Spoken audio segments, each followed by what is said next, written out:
Hello students, आज से हम एडवांस कैलकुलस की 4th यूनिट स्टार्ट कर रहे हैं जिसमें हम करेंगे चैप्टर नंबर 8। वो है हमारे पास कर्व्स इन स्पेस। कुछ डेफिनेशंस देख लेते हैं। सबसे पहले स्टार्टिंग इसकी एक्सरसाइज बहुत इजी है। जैसे आपने वेक्टर कैलकुलस में डिफरेंशिएशन पढ़ा हुआ, बिल्कुल उसी टॉपिक पे बेस्ड है एक तरह से। एक दो डेफिनेशन देखते हैं हम। सबसे पहले देखो हमारे पास क्या है, डिफरेंशियल ज्योमेट्री की डेफिनेशन है। Differential geometry is that part of geometry which is studied with the help of differential calculus. वो ज्योमेट्री का वो पार्ट है डिफरेंशियल ज्योमेट्री जिसे हम डिफरेंशियल कैलकुलस की हेल्प से स्टडी करते हैं। अब यहाँ दो ब्रांचेज है हमारे पास डिफरेंशियल ज्योमेट्री की। फर्स्ट है local differential geometry. In this branch, we study the properties of curves and surfaces in the neighborhood of a point. अब इसमें हम क्या करते हैं, इस ब्रांच में कर्व्स और स्पेस की जो प्रॉपर्टीज हैं वो किसी पॉइंट के नेबरहुड में पढ़ते हैं। मतलब ये पॉइंट ले लिया, इसका छोटा मोटा आसपास का नेबरहुड ले लिया, ठीक है। और ग्लोबल डिफरेंशियल ज्योमेट्री क्या है, in this branch we study the properties of these curves and spaces as a whole. कि मतलब पूरा स्पेस ले लिया, उसमें जो भी कर्व्स हैं या जो भी सरफेसेस हैं उनको हम पूरे स्पेस के अंदर स्टडी करते हैं। यहाँ पे सिर्फ एक पॉइंट के नेबरहुड में हम स्टडी करेंगे इनकी प्रॉपर्टीज़ को, और यहाँ पे पूरे स्पेस के अंदर इनकी प्रॉपर्टीज़ को स्टडी करते हैं।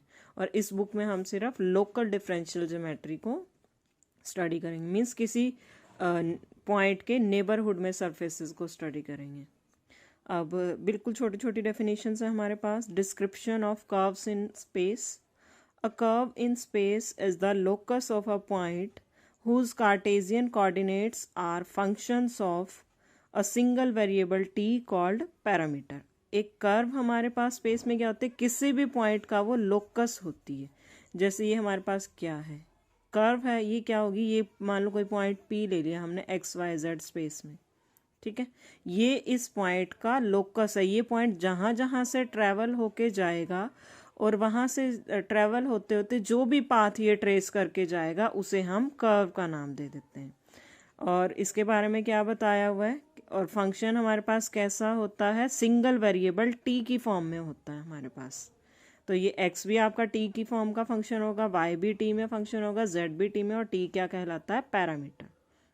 जैसे आपने वेक्टर कैलकुलस में पिछले साल पढ़ा था, आर वेक्टर हम क्या किससे डिनोट करते थे, आर वेक्टर को। आर वेक्टर हमारा होता था, इस पी वेक्टर का पोजीशन वेक्टर होता था। ये एक तरह से कर्व को रिप्रेजेंट करता है। जनरली क्या लेके चलते हैं इसको, x i plus y j plus z के।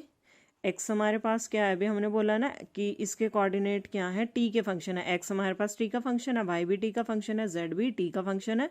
तो इट मीन्स आर वेक्टर किसका फंक्शन हो गया, टी का फंक्शन हो गया। तो ये हमने क्या कर दिया, कर्व को डिफाइन कर दिया in the form of parameter T, ठीक है। एक दो फॉर्मूले देखते हैं, फिर सीधा एग्जाम्पल्स पे ही आ जाते हैं।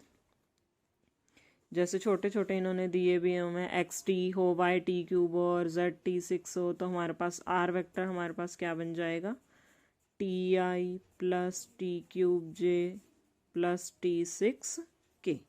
ये हमारे पास कर्व बन जाएगी। इसके बाद है regular curve. The vector valued curve are defined on any interval I or any neighborhood is said to be regular if dr by dt, that is derivative of r with respect to parameter t, never vanishes। क्या कहना चाह रहे हैं कि कोई भी curve आपकी regular तभी मानी जाएगी जब उस कर्व का derivative with respect to t not equals to zero हो। नेवर वैनिश मीन्स जीरो के इक्वल ना आए, ठीक है। ये जीरो के इक्वल ना आने का क्या मीनिंग है, आप दूसरे वर्ड्स में क्या बोल सकते हो, आर हमारे पास क्या होता है, x i plus y j plus z के। D r by D T का क्या मीनिंग है कि एक्स वाई जेड का डेरिवेटिव भी टी के रिस्पेक्ट में जीरो के इक्वल ना हो। इट मीन्स ना तो D x by D T और ना, मतलब ये सेपरेटली तो हो सकते हैं। मान लो D x by D T zero के इक्वल हो गया, या D Y by D T ना हुआ, D Z by D T हो गया। ये अलग अलग तो हो सकते हैं, लेकिन एक साथ ये तीनों के तीनों कभी भी जीरो के इक्वल ना हो तो आपकी कर्व कैसी बन जाएगी, रेगुलर कर्व, ठीक है। आपका ऐसे हो सकता है, मान लो आर वेक्टर आप लेके चल रहे हो T i plus J plus 3k। अब यहाँ से D r by D T निकालोगे, हमारे पास क्या आ जाएगा, आई आ जाएगा। ठीक है, अब यहाँ पे d x by D t तो नॉन जीरो हो गया, d Y by D T zero हो गया, और d Z by D T zero हो गया। अब साइमल्टेनियसली तो जीरो नहीं हुए ना, d r by D t तो नॉन जीरो है हमारे, d x by D t तो वन है हमारे पास, नॉन जीरो है। जब ये तीनों एक साथ जीरो हो जाए तो प्रॉब्लम होगी। अगर तीनों कोई दो जीरो हो सकते हैं, कोई एक जीरो हो सकता है, ऐसे हो सकता है, तो आपकी कर्व रेगुलर ही रहेगी, लेकिन तीनों जीरो एक साथ नहीं होने चाहिए। ठीक है, नेक्स्ट हमारे पास है टेंजेंट टू अ कर्व, या फिर ये कह सकते हैं, नेक्स्ट ये टॉपिक ले लेते हैं, unit vector along the tangent to a given curve. ये सारा टॉपिक आप वेक्टर कैलकुलस में पढ़ चुके हैं, मैं सिर्फ यहाँ सीधा ही रिजल्ट बता रही हूँ कि आर अगर आपके पास कोई भी कर्व को रिप्रेजेंट करता है, तो हमने पढ़ा था वेक्टर कैलकुलस में भी लास्ट ईयर कि अगर मुझे इस वेक्टर पे या इस कर्व पे टेंजेंट लेनी है, तो वो मैं टेंजेंट कैसे निकालती हूँ, D r by D T मेरा टेंजेंट का काम करता है। और अगर मुझे बोला जाए कि unit vector along this curve, अब ये तो टेंजेंट वेक्टर आ गया, ये यूनिट टेंजेंट वेक्टर की अगर हम बात करें, टेंजेंट वेक्टर को यूनिट टेंजेंट वेक्टर में कब कैसे कन्वर्ट करोगे, इस टेंजेंट वेक्टर को इस टेंजेंट वेक्टर की इसी की खुद की मैग्नीट्यूड से हम डिवाइड कर देते हैं। ठीक है, तो ये हमारे पास जो भी आता है ये बन जाएगा unit tangent vector along the curve r. ठीक है, नेक्स्ट हमारे पास है, अगर आपको length of arc of curve निकालने के लिए बोला जाए, जनरली आर वेक्टर हमारा x i plus y j plus z के चल रहा है, तो इसके लिए आपका सीधा फॉर्मूला जो रहेगा वो यही रहेगा, d r by D t की मैग्नीट्यूड हमारे पास क्या रहेगी, ये रहेगी square root d x by, मतलब किसी वेक्टर की आपको मैग्नीट्यूड निकालनी है, तो हमारे पास कैसे निकल जाएगी, d x by D t square plus d Y by D t square plus d Z by D t square, ये आपका फॉर्मूला काम करेगा। ठीक है, और अगर आपको लेंथ ऑफ आर्क निकालने के लिए बोला जाए, कुछ पॉइंट्स मेंशन कर दिए जाए कि इस पॉइंट से इस पॉइंट तक आपको लेंथ मेज़र करनी है, तो उसके लिए आपको इंटीग्रेट करना पड़ेगा किसको, टी नॉट से टी, ये एक तरह से आपका D S by D T बोल सकते हो या D r by D T बोल सकते हो इसको। ठीक है, D r by D T का जो भी आपने अभी मैग्नीट्यूड निकाला है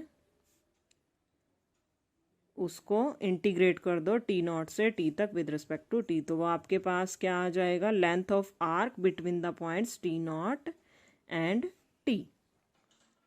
ठीक है, इसके बाद अब हमारे पास normal form of a curve है, वो क्या होती है, the equation of the curve is said to be in normal form if the parameter used is s, where s is the arc length of the curve।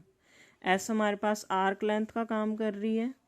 अगर curve की equation parameter s की form में आ जाए, तो it means वो curve किस form में है, नॉर्मल फॉर्म में। जनरली हमारे पास किस फॉर्म में रहती है, t के फॉर्म में होती है, तो वो नॉर्मल फॉर्म नहीं होती। नॉर्मल फॉर्म के लिए आपकी अगर कर्व s की फॉर्म में आ रही है, तो इट मीन्स आपकी कर्व कैसी है, नॉर्मल फॉर्म में है। अब इन्हीं रिजल्ट्स पे बेस्ड हम एक दो क्वेश्चंस देख लेते हैं। Find the length of the circular helix. अब सर्कुलर हेलिक्स की इक्वेशन क्या दी हुई है, r vector is equals to a cos t i plus a sine t j plus c t k. टी कहाँ से कहाँ वेरी कर रहा है, minus infinity to infinity, from a zero zero to a zero two pi c. Also obtain its equation in terms of parameter s.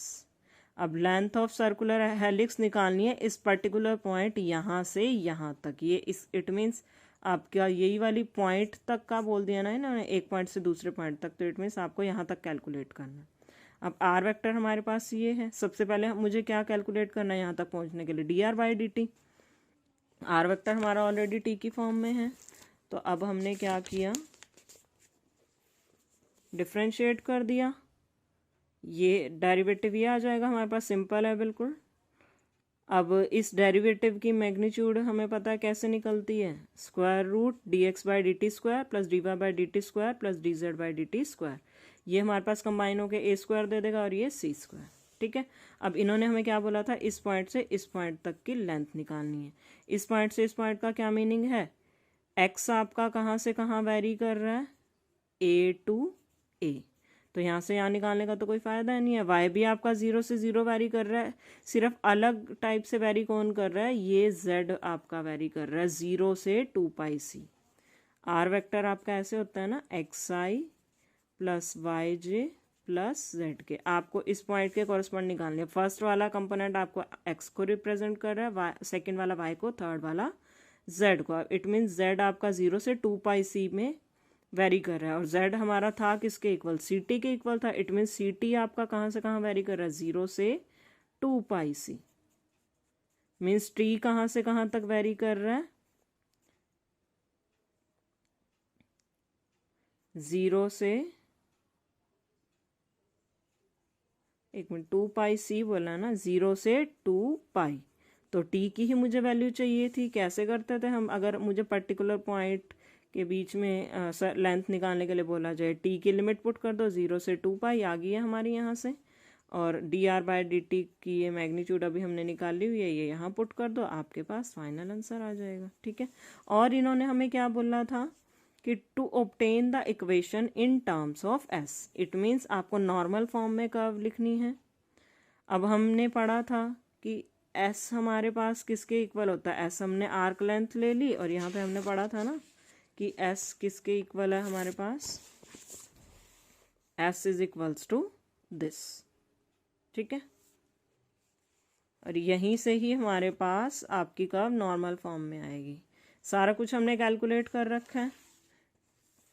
अब हम यहाँ पे पर्टिकुलर वो पॉइंट नहीं लेंगे, यहाँ पे हम लेंगे 0 to t, आर्बिट्रेरी पॉइंट लेके चलते हैं हम। तो हमारे पास ये आ जाएगा, s की वैल्यू आ गई किस फॉर्म में, a² + c² इंटू टी। अब मेरी कर्व किस फॉर्म में दी हुई है मुझे, मतलब a cos t i plus b a sin tj plus c t k. अगर मेरी कर्व में मेरे पास यहाँ s आ जाए तो इट मीन्स मेरी नॉर्मल फॉर्म में आ जाएगी। अब t की वैल्यू मैं s की फॉर्म में निकाल सकती हूँ, क्या आ जाएगी, s/√a² + c²। जहाँ जहाँ t है वहाँ वहाँ ये वैल्यू पुट कर दो, s की फॉर्म में आ जाएगी मेरे पास। अब हमारे पास कर्व किस पैरामीटर की फॉर्म में आ चुकी है, s पैरामीटर की फॉर्म में आ चुकी है, t पैरामीटर हमने रिमूव कर दिया है। इट मीन्स आपकी कर्व किस फॉर्म में आ गई है, नॉर्मल फॉर्म में, और हमें यही लेके आनी थी। ठीक है, बिल्कुल। नेक्स्ट क्वेश्चन देखते हैं। Find the length of the curve given as intersection of the surfaces this from the point this to this. आपको लेंथ ऑफ कर्व निकालनी है, और कर्व कहाँ से आई है, इन दोनों की इंटरसेक्शन से आई है। इन दोनों की इंटरसेक्शन से कैसे आएगी, अब x अगर ये है तो y यहाँ से निकाल सकते हो। अब एक चीज़ देखो, x को अगर आप ये पुट करो तो मेरे पास बनेगा a² cos hyperbolic square z/a/a² minus y² is equals to 1। ये पूरी इक्वेशन मेरी कैसे सेटिस्फाई हो जाएगी, अगर मैं y को क्या ले लूँ, a साइन हाइपरबोलिक t ले लूँ, t नहीं, a साइन हाइपरबोलिक z/a ले लूँ, तो मेरी इक्वेशन सेटिस्फाई हो जाएगी। क्योंकि इंटरसेक्शन का क्या मीनिंग होता है कि दोनों इक्वेशन सेटिस्फाई हों। तो हमने y को क्या ले लिया, साइन हाइपरबोलिक z/a। ठीक है, नहीं तो आप यहाँ से भी निकाल सकते हो डायरेक्ट। अगर आप सीधा एक तरह से तो हिट एंड ट्रायल वाली चीज़ है, वैसे कर सकते हो तो वैसे, नहीं तो यहाँ से भी हमने किया है ना, x की यहाँ से वैल्यू निकाल के यहाँ पुट कर दो, मेरे पास क्या आ जाएगा, y² is equals to b² 1 plus cos hyperbolic square z/a। हाइपरबोलिक में हमारे पास ये किसके इक्वल होता है, 1 plus cos hyperbolic square sine square के इक्वल जाता है, साइन हाइपरबोलिक स्क्वायर के equal, b² sine hyperbolic square z/a। तो y की वैल्यू क्या आ जाएगी, बाय मिस्टेक यहाँ मैंने a लिखा था ना, y की वैल्यू आ जाएगी b साइन हाइपरबोलिक z/a। तो हमारे पास x भी आ चुका है, y भी आ चुका है, लेकिन जनरली हम वेक्टर किस फॉर्म में लेके चलते हैं, हम मानते हैं ना कि t पैरामीटर की फॉर्म में हम लेके चलते हैं। x t का फंक्शन हमारे पास, y भी t का फंक्शन होना चाहिए, और z भी t का फंक्शन होना चाहिए। ठीक है, तो हम t कहाँ से लेके आए, हमारे पास जनरली इसी जगह पे t होता है ना, तो हमने इस z/a को ही क्या पुट कर दिया, t। तो इट मीन्स z क्या बन जाएगा, 80 बन जाएगा। ठीक है, तो अब मेरे पास x भी t की फॉर्म में आ चुका है, y भी t की फॉर्म में आ चुका है, z को हमने अपनी मर्जी से क्या ले लिया, 80 ले लिया। अपनी मर्जी से क्या, यहाँ पे हमारा आ ही गया, अपनी मर्जी से कुछ नहीं लिया, यहाँ पे आ गया हमारे पास 80, क्योंकि हमने इस चीज़ को पूरे को पैरामीटर t की फॉर्म में लेके आ गए, इस पूरे को t पुट कर दिया, z 80 आ गया। अब हमारे पास x y z तीनों t की फॉर्म में आ गए। अब हमारी प्रॉपर फॉर्म में आ चुकी है इक्वेशन या कर्व बोल सकते हैं आप। r हमारे पास आ जाएगा, generally x i plus y j plus z के होता है, x की भी वैल्यू आ गई, y की भी z की भी। अब लेंथ निकालने के लिए कहा था, उसके लिए dr/dt निकालना पड़ेगा, उसकी मैग्नीट्यूड निकालनी पड़ेगी। Magnitude means dx/dt square plus dy/dt square plus dz/dt square, square करो ऐड करो, यहाँ तक आ जाएगा, कैलकुलेशन है बिल्कुल। ठीक है, बस ध्यान आपको ये रखना है कि हाइपरबोलिक में ये आइडेंटिटीज डिफरेंट होती हैं और सिंपल ट्रिग्नोमेट्रिक फंक्शंस में ये डिफरेंट होती हैं। ठीक है, अब हमें लेंथ निकालने के लिए कहाँ से कहाँ तक कहा था, यहाँ से यहाँ तक, तो हम यहाँ से क्या लेके चल रहे हैं, 0 से t लेके चल रहे हैं length of the curve. Generally हम t तक लेके चलते हैं ना, तो हमने वही ले लिया। या ये कह दो हमारा t z कहाँ से कहाँ तक वेरी कर रहा है, 0 से z तक, तो यहाँ से हमने क्या ले लिया, 0 से t ही ले लिया, क्योंकि यहाँ से तो आप सिंपली कोई पर्टिकुलर पॉइंट निकाल ही नहीं पाओगे, तो इसलिए हमने नॉर्मली तो हम 0 से t लेके चलते हैं, तो हमने 0 से t ले लिया। और dr/dt की मैग्नीट्यूड अभी हमने निकाली हुई है, यहाँ पुट कर दो, इंटीग्रेट करो, 0 से t वैल्यू पुट कर दो, ये आपके पास क्या आ जाएगी, length of the curve from this point two this. ठीक है, तो ये था हमारा आज का थोड़ा सा basic of 4th unit and some examples based on that basic. हम इस यूनिट में सिर्फ यही 8th चैप्टर ही करेंगे। उम्मीद करती हूँ बहुत ही थोड़ा आज हमने किया, सबको समझ में आ गया होगा। बाकी इसके बचे हुए जो एग्जाम्पल हैं, 4 और एग्जाम्पल रह गए, वो हम नेक्स्ट यूनिट में करेंगे और हमारी 8.1 एक्सरसाइज कंप्लीट हो जाएगी। बिल्कुल वेक्टर कैलकुलस जैसा कॉन्सेप्ट है इसकी स्टार्टिंग की एक्सरसाइज में। ठीक है, उम्मीद करती हूँ सबको समझ में आ गया होगा। अगर फिर भी किसी को कोई डाउट है तो आप मुझसे पूछ सकते हो। Thank you students.